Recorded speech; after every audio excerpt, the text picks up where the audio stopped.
तो चलो आज मैथ्स के इतिहास में थोड़ा पीछे चलते हैं और एक ऐसी कहानी जानते हैं जो हमें स्कूल में शायद कभी नहीं बताई गई। एक कहानी जो हमारी सोच से कहीं कहीं ज्यादा पुरानी है।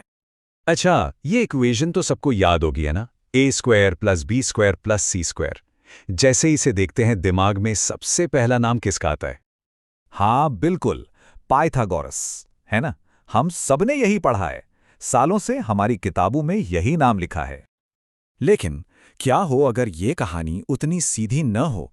अगर मैं ये कहूं कि इस थ्योरम की जड़ें पाइथागोरस के पैदा होने से भी सैकड़ों साल पहले की हैं।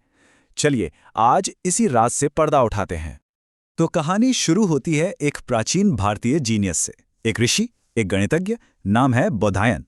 और ये वो नाम है जो मैथ्स की हिस्ट्री की किताबों को बदलने का दम रखता है। आप जरा इस टाइमलाइन पर ध्यान दीजिए। बोधायन ने अपने सूत्र लिखे थे लगभग 800 ईसा पूर्व में, और पाइथागोरस, उनका जन्म हुआ करीब 330 साल बाद। ये कोई छोटा मोटा गैप नहीं है, ये तो कई पीढ़ियों का फर्क है। और हाँ, ये कोई हवा में की गई बात नहीं है, इसका पक्का सबूत है। ये देखिए, बोधायन श्रौत सूत्र, ये वो प्राचीन ग्रंथ हैं जो आज भी मौजूद हैं और उस जमाने के जबरदस्त ज्ञान का सबूत देते हैं। तो सवाल ये है कि ये शुल्ब सूत्र आखिर थे क्या?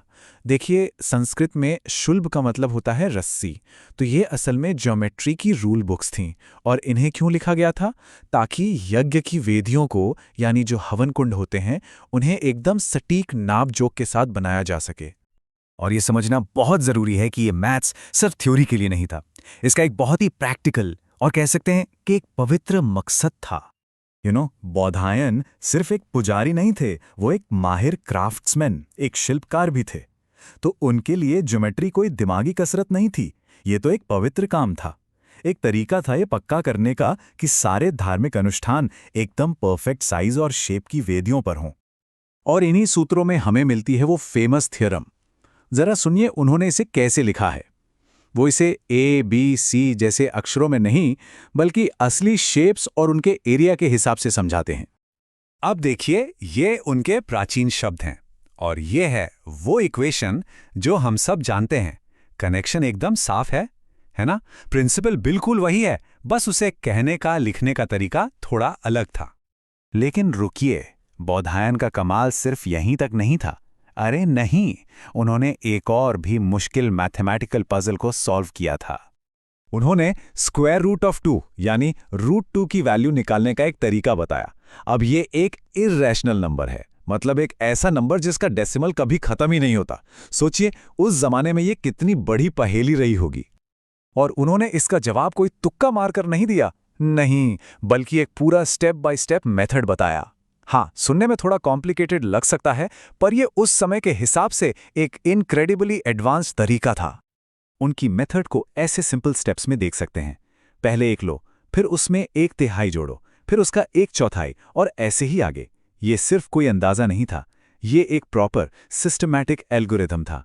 एक ऐसा तरीका जो धीरे धीरे आपको बिल्कुल सही जवाब के करीब ले जाता है। तो सवाल ये है कि उनका जवाब कितना सही था? चलिए आज की वैल्यू से सीधे सीधे कंपेयर करते हैं। ये देखिए, बोधायन की वैल्यू और ये है मॉडर्न वैल्यू। डेसिमल के बाद 5 डिजिट तक एकदम सही। जरा सोचिए, बिना किसी कैलकुलेटर या कंप्यूटर के, ये तो कमाल ही है। मतलब अगर हम इसे परसेंट में देखें तो उनकी कैलकुलेशन 99.99985% एक्यूरेट थी। वाह, बस ये एक नंबर ही उनकी मेथड की पावर और प्रिसिजन बताने के लिए काफी है। तो इन सब बातों का क्या मतलब है? इसका मतलब ये है कि हमें मैथ्स की हिस्ट्री को एक वाइडर नजरिए से देखने की जरूरत है। क्योंकि बोधायन का काम सिर्फ एक थ्योरम तक ही सीमित नहीं था। उनके शुल्ब सूत्रों में तो मानो गणित का खजाना छिपा है।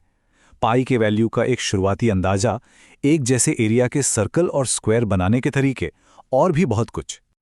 अब देखिए, यहाँ पॉइंट ये नहीं है कि पाइथागोरस या ग्रीक थिंकर्स के काम को छोटा दिखाया जाए, बिल्कुल नहीं। उनका काम भी अपनी जगह पर जबरदस्त था। बल्कि ये हमें कहानी का एक और हिस्सा दिखाता है, ऐसा हिस्सा जो बताता है कि महान आइडियाज दुनिया के अलग अलग कोनों में बहुत पहले भी अपने आप पनप सकते थे। ये मैथ्स की एक पैरेलल और बहुत पुरानी कहानी है जो भारत में लिखी जा रही थी। और आखिर में ये सब हमें एक सवाल के साथ छोड़ जाता है अगर मैथ्स की सबसे फेमस थ्योरम्स में से एक की कहानी इतनी अलग हो सकती है, तो जरा सोचिए, इतिहास के पन्नों में ऐसा और कितना ज्ञान, कितनी ही कमाल की कहानियां छिपी होंगी, जो बस अपने खोजे जाने का इंतजार कर रही हैं।